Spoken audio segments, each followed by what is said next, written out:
TV report থেকে বলছি অরিন্দ নস্কর। দর্শক, সর্বস্তরের সমস্ত দর্শক, সেখানে শিক্ষিত অশিক্ষিত, বোকা চালাক, পণ্ডিত মূর্খ, সবার উদ্দেশ্যে আমার একটা বক্তব্য আছে, এটাই যে বক্তব্যের মূল কেন্দ্রবিন্দুতে আছে ডিম। আচ্ছা বলুন তো, হঠাৎ ডিম নিয়ে এরকম এই ডিমাডিমি মানে লাঠি নিয়ে যেমন লাঠালাঠি শুরু হয়, ঠিক তেমনি এই ডিম নিয়ে এই দামাদামি মানে এই দামাদামি মানে দামাদামি আর কি। হঠাৎ ডিমের দাম এত বেড়ে গেল কেন বলুন তো? আচ্ছা, ডিম একজনের জন্য একটা বরাদ্দ হয়, অর্থাৎ যখন তিনজনের জন্য তিনটে ডিমের দরকার হয়, তখন কিন্তু উৎপাদনের প্রয়োজনটা একটু বেশি হয়ে পড়ে। অর্থাৎ চাহিদার তুলনায় যদি উৎপাদনটা কমে যায় বা যোগান কম হয়, তাহলে ডিমের দাম তো বাড়বেই মশাই। না বলছি এই একটা কারণে, একটা যুক্তিতে, একটা একটা বিশেষ ঘটনাকে সামনে রেখে যেটা বলছি, আপনারা ভালোই বুঝতে পারছেন, তবে একটু অন্যভাবে, একটু কুযুক্তি দিয়ে বলুন আর এই দুর্বুদ্ধি দিয়ে বলুন, একটু বুঝিয়ে বলি। শোনার পরে যুবরাজ অভিষেক বন্দ্যোপাধ্যায়কে প্রথম আপ্যায়ন হয়েছিল ডিম দিয়ে। ডিমটা তাকে অমলেট করে দেবে, নাকি পোচ করে দেবে, না হাফ বয়েল করে দেবে, নাকি সেদ্ধ করে দেবে, কিভাবে দেবে, সেটা যিনি পরিবেশন করেছেন বা আগামীতে অন্য কাউকে পরিবেশন করবেন, তিনি ঠিক করবেন। সোনারপুরের আপ্যায়নকারীরা আপাতত তাকে পচা ডিম অফার করেছিলেন, অর্থাৎ পচা ডিম দিয়ে আপ্যায়ন করেছিলেন, যেটা কাজ হলো পুষ্টি যোগান দেওয়া নয়, তার পুষ্টির বদলে তার পোশাকটাকে নোংরা করার একটা উদ্দেশ্য। অর্থাৎ ডিমের মানে প্রয়োগ, মানে বলতে চাইছি ডিমের প্রয়োগটাকে প্রয়োগটা ছিল শারীরিকভাবে তাকে পুষ্টি সাধন নয়, শারীরিকভাবে তাকে হেনস্থা করুন। আচ্ছা, এবার আমি আসল দিকে একটু যাবার চেষ্টা করি। তো ওই যে বললাম, যে যাকে যারা ডিম থেরাপি করছে, সেই ডিম থেরাপি তাদের কৃতকর্মের ফল হিসাবে এটা কি ঘটছে, নাকি নাকি প্রতিবাদের একটা হাতিয়ার হিসাবে এটা প্রযুক্ত হচ্ছে, সেটা যাই হোক, প্রশ্নটা এখানে, যুক্তিটা এখানে, ডিম দিয়ে যখন আপ্যায়ন করা হচ্ছে, তখন সেই ডিমটা নির্দিষ্ট একজনের পক্ষে, একজনের উদ্দেশ্যে কিন্তু প্রয়োগ হচ্ছে না। মানে পুষ্টিকরণের উদ্দেশ্যে হোক বা শারীরিক অশুদ্ধিকরণই হোক, যে উদ্দেশ্য হোক, প্রয়োগ হয়ে যাচ্ছে অন্তত ৩-৪ জনের সঙ্গে। সে সাধারণ মানুষই হোক, জটলা ভেতরে দাঁড়িয়ে থাকা, বা মূল আসামি হোক, বা পুলিশ কর্মী হোক, অথবা খোদ আইসি সাহেবই হোক।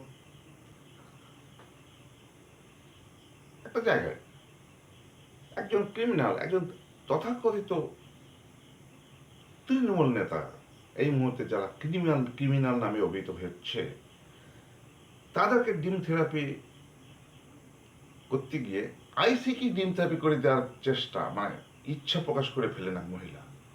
যথারীতি দাবাং আইসের ধমকানিতে সেই ডিম থেরাপি করা ওই ফিজিওথেরাপিস্ট, তিনি তো সুসুর করে কেটে পড়লেন, কারণ বুঝে গেলেন এই সেম সাইড গোল হয়ে গেছে। এই ডিম থেরাপি এবার তার পক্ষে ভয়ঙ্কর ভয়ঙ্কর বিষয় হয়ে উঠতে পারে। সুতরাং তিনি দেখলাম পত্রপাঠ কেটে পড়লেন, সে তো হইল। কিন্তু আসল ডিম নিয়ে এই যে আগেই বললাম ডামাডামি, মানে দামাদামি শুরু করেছে এবার আমাদের স্বয়ং নতুন রাজ্য সরকার। কিভাবে? এইভাবে যে কলকাতার স্কুলগুলোতে মিড ডে মিলে ইসকনকে দায়িত্ব দেওয়া হলো মিড ডে মিল সরবরাহের। খুব ভালো উদ্যোগ, কিন্তু যদি সেই সুন্দর সুন্দর পানীয় এক ড্রাম বা এক বালতি দুধ সেখানে যদি এক ফোঁটা গোচনা পড়ে যায়, তাহলে তার সেটা সুন্দর মানে পেয় পানীয় আর থাকে না। ব্যাপারটা অনেকটা সেরকম ঘটতে চলেছে। কিভাবে? এইভাবে যে মিড ডে মিলে, যেদিন থেকে মিড ডে মিল পশ্চিমবাংলায়, বিশেষ করে যে ভারতবর্ষে চালু হয়েছিল, সেদিন থেকে মিড ডে মিলে কচিকাঁচাদের পাতে ডিম একটা অমূল্য বস্তু, এবং অমূল্য বললে ভুল হবে, আকর্ষণীয় বস্তু। কারণ কারণ কারণ এইটাই, কারণ একটাই, যে শিশুদের যদি সেদিন মিড ডে মিলের যদি ঘোষণা করা হয় যে তোমাদেরকে আজ খিচুড়ি দেওয়া হবে না, তোমাদের আজকে খিচুড়ির বদলে একটা গোটা গোটা ডিম দেওয়া হবে, কে কে রাজি আছো হাত তোলো। একযোগে আমি নিশ্চিত, ওভার স্যাংগুইন হয়ে বলছি, 100টা ছাত্র যদি সেদিন প্রেজেন্ট থাকে, 100 জনই হাত তুলে বলবে ডিম ডিম ডিম ডিম। ওই যে ডিম নামের অমূল্য একটা বস্তু, তার এমনই আকর্ষণ শক্তি, যেটা একসময় বাচ্চাদের, কি বলবো, বাচ্চাদের আগ্রহের বিষয় হয়ে উঠতে পারে, আবার বৃহৎ ক্ষেত্রে একটা প্রতিবাদের ভাষাও হয়ে উঠতে পারে। তাহলে এখানে একটা জিনিস হিসাব করে দেখতে হয়, যে ডিম এতই মহার্ঘ, এতই মূল্যবান, সেই ডিমটাকে বাতিল করে ইস্কনকে দিয়ে মিড ডে মিল পরিবেশনা কতটা সফল হবে? কারণ এখানে একটা জিনিস ভাবার আছে, যে এইসব সরকারি স্কুলগুলোতে যথেষ্ট সম্পদশালী ব্যক্তি ছেলেরা আজ আর পড়ে না, আজকাল পড়ে না। এখানে আসে পিছিয়ে পড়া অন্তর্জ সম্প্রদায়ের, সংখ্যালঘু সম্প্রদায়ের, খুবই দুস্থ পরিবারের ছেলে মেয়েরাই এই সরকারি স্কুলগুলোতে এখন এই মুহূর্তে পড়াশোনা করছে। তার কারণ, একটা গ্রামে যদি একটা প্রাথমিক বিদ্যালয় থাকে, সেই গ্রামে যে পরিমাণ ছাত্র সেই প্রাথমিক বিদ্যালয়ে প্রতিদিন সকালবেলায় চট, ছেঁড়া ব্যাগ ঘাড়ে করে, হাতে করে, বগলে করে যে তারা স্কুল মুখে যায়, তার থেকে বেশি সংখ্যক ছাত্রর জন্য বিভিন্ন বেসরকারি স্কুল থেকে 3-4টে গাড়ি, 3-4টে, দু একটা আবার ইংলিশ মিডিয়ামের বড় বড় বাসও এসে সেই সব এলাকায় সকালবেলায় এসে দাঁড়িয়ে থাকে। তাহলে এখানে সহজেই অনুমেয় এইসব পরিবারে যাদের জন্য ইংলিশ মিডিয়ামের বড় বড় বাস দাঁড়িয়ে থাকে সকালবেলায়, তাদের ডিমটা কিন্তু বাড়ি এসে তারা খেতে চাইবে না, তাও গুঁতিয়ে গুঁতিয়ে তার মা বা তার আত্মীয় স্বজন, তার প্রিয়জন তাকে কিন্তু ঠুসে ঠুসে ডিমটা গলাধো গরম করিয়েই ছাড়বে। কিন্তু যে ছেলেটা এই সরকারি স্কুলে বাড়িতে ডিম খাওয়ার যার ক্ষমতা নাই, সেই ডিমটা কিন্তু স্কুলই খেতে আসে, সেই ডিমটা সে আর পাবে না। তাহলে কিরম দাঁড়ালো? তাহলে এইখানে কিন্তু একটা প্রশ্ন এসে যাচ্ছে, একটা কি বলবো, একটা যুক্তি খাড়া করার পথ প্রশস্ত হচ্ছে, যেটা ওই শিশুটা যদি জেনে থাকে যে আজকে, মানে সমস্ত শিশু যদি জেনে থাকে যে আজকে স্কুলে ডিম দেওয়া হবে, সেদিন কিন্তু পার্সেন্টেজ 95% উঠে যায়। কিন্তু অন্যদিন কিন্তু পার্সেন্টেজ এরকম থাকে না। তাহলে ডিমের যেখানে এতই আকর্ষণীয় শক্তি, সেখানে বিচার্য তো শিশুরা, বিচার্য যে উপভোক্তারা, বিচার্য যে ডিমটা যে খাবে, সেটা সর্বাগ্রে স্থান পাবে, নাকি ইস্কনকে যারা,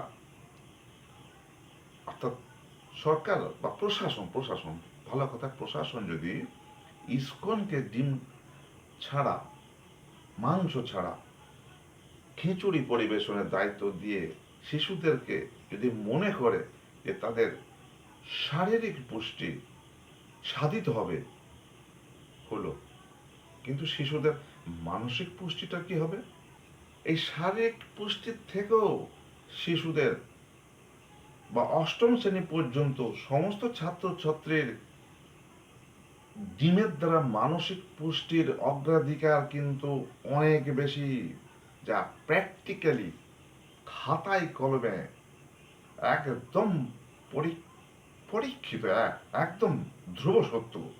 সুতরাং যেখানে ডিম থাকবে না, ডিম থাকবে না, চড়ুই ভাতের মতো মাংসের আয়োজন থাকবে না, সেখানে সেই মিড ডে মিল তথাকথিত শিশুদের কাছে আমার মনে হয় ততটা গ্রহণযোগ্যও থাকবে না। কিন্তু আর একটা প্রশ্ন বড় হয়ে দেখা দেবে সেইখানে, যেখানে যেখানে এই যে সনাতনবাদ প্রতিষ্ঠিত করবার বা প্রতিষ্ঠিত হবার যে একটা পথ প্রশস্ত হচ্ছে, সেটা কিন্তু বিভিন্ন মহলে, বিভিন্ন সমালোচকের চোখে, বিভিন্ন অ্যাঙ্গেল থেকে কিন্তু বড় বিশাল প্রতিবাদের ঝড় উঠছে। সেই ঝড়টা আদৌ কিন্তু অমূলক বলে মনে হচ্ছে না। তার কারণ প্রশাসন বলছে হরে কৃষ্ণ না বললেই চলবে, মানছি সেটা একটা জোক ছাড়া কিছু নয়। কিন্তু মানে এই বক্তব্যটা একটা জোক ছাড়া কিছু নয়। কিন্তু হরে কৃষ্ণ না বলার সাথে শিশুদের পুষ্টি ডিমের দ্বারা যতটা হওয়া সম্ভব ততটা না হওয়া ছাড়াও যারা চাকরি করে খাচ্ছে মিড ডে মিল ওয়ার্কাররা, তাদের যে কেবলই 1,000 টাকা বেতন বাড়লো, বিভিন্ন সম্প্রদায়ের এইসব রাঁধুনিরা বর্তমানে যুক্ত আছেন, তাদের কি হবে? ইস্কন তো রান্নাটা তাদেরকে নিয়ে গিয়ে তাদের রন্ধনশালায় তো রান্না করাবে না। তাহলে এই যে হাজার হাজার রাঁধুনি, এরা দীর্ঘদিন ধরে 1,000 টাকা, 500 টাকা বাড়ানোর জন্য বহু আন্দোলন, অবরোধ, অভিযান চালিয়েছে কলকাতার বুকে বিভিন্ন সংগঠনের মাধ্যমে। রাজনীতির অনেক সংগঠন আছে, সেই সব সংগঠন দীর্ঘদিনের চেষ্টা চালিয়ে যাচ্ছে বেতন বাড়ানোর জন্য। সে বেতনটা বাড়লো তাদের ছাঁটাই হওয়ার জন্য, তাদের ভাতে মারার জন্য।